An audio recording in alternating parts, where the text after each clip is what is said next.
It was a crowded stage tonight at MSU Denver. 13 of the 17 candidates running to be Denver's next mayor on stage. And tonight we heard them share their thoughts on homelessness, crime, and Denver's cost of living. 9 News hosted this debate along with the Fair Elections Fund and Claro. And Kyle Clark was one of tonight's debate moderators, keeping 13 people on task through 2 hours of discussion. That was fun. I thought it was really interesting, Kim, because you had a really respectful discussion, but one in which people disagreed very strongly. I can understand somebody might think that, well, all the people running for Denver mayor probably all think the same things about the same things. They absolutely do not. They sharply disagree over what type of change in course the city needs, and many of them think that the plan suggested by others would make things worse. It's impossible to boil it all down to just a couple minutes. You really owe it to yourself to watch the 2-hour debate if you're a Denver voter. But here's a little something from each one of the 13 candidates about what matters most to them. It doesn't matter who you love, your income, your race, your age, your national origin. We all belong in this city. Denver is better because of our differences. That's who I am. That's what I've fought for.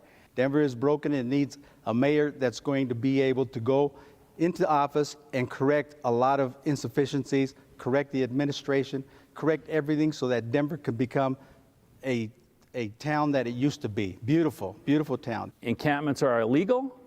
Encampments make our city unsafe and filthy, and that has to change.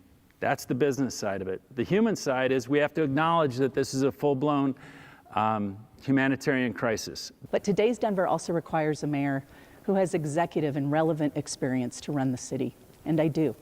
I've been the CEO of the Denver Metro Chamber of Commerce with over 3,000 members. I was John Hickenlooper's chief of staff when he was mayor of Denver. I've run the HR department for the city.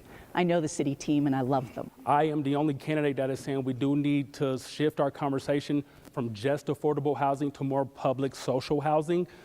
Poverty is the precursor for our second biggest issue in this city, which is youth and gang violence. I'm in this race right now because I'm not convinced that our neighborhoods are living up to their full potential.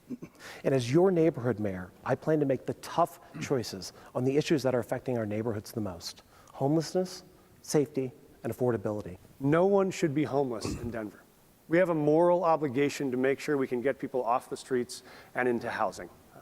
And we know that we can end the practice of people having to sleep in public places, in yards, in parks, and on your front doorsteps. And right now, I'm feeling frustrated. Like many of you at home, I'm frustrated because it doesn't feel like Denver's living up to its full potential. We need to build a safer, more affordable, and greener Denver, and we're just not getting the job done. I am the Colorado State Director for Green Latinos, an environmental justice organization that has taken on the biggest polluters and worked to lower their bills at home while cleaning up the air. I'm ready to keep fighting, just like I've been fighting for the last 25 years, to build my vision, which is a city where every Denverite, regardless of the neighborhood they're in, whether it's a single West Side like me or a place with more advantage, to achieve their version of success. I'm from a very large Irish Catholic family of 9, a steel town, blue-collar family. Made my way to Duke University on a wrestling scholarship and landed in a place of great wealth and privilege, and that sort of gave me a class consciousness that has never left me. I've worked on large and small projects, from housing affordability to addressing the needs of our unhoused population as the executive director of our Homeless Commission, and I'm committed to addressing these issues. I have the experience in having served this city for many years. Even back in the day, I was able to afford a 2-bedroom apartment on food stamps and public support. I would like students today, educators, and our critical workers to have that same opportunity.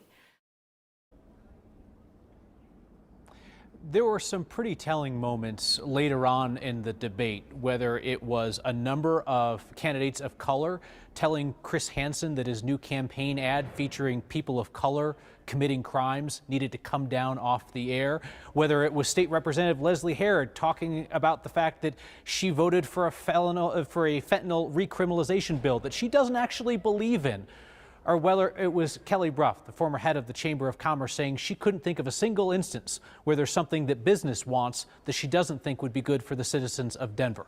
A lot to get through in 2 hours. Would highly encourage folks who are interested, Denver voters, to check out the full debate streaming on 9 News Plus, on 9news.com, or on the 9 News YouTube channel. Kim? Yeah, very helpful. If you're a citizen of Denver, take the time. Thanks, Kyle.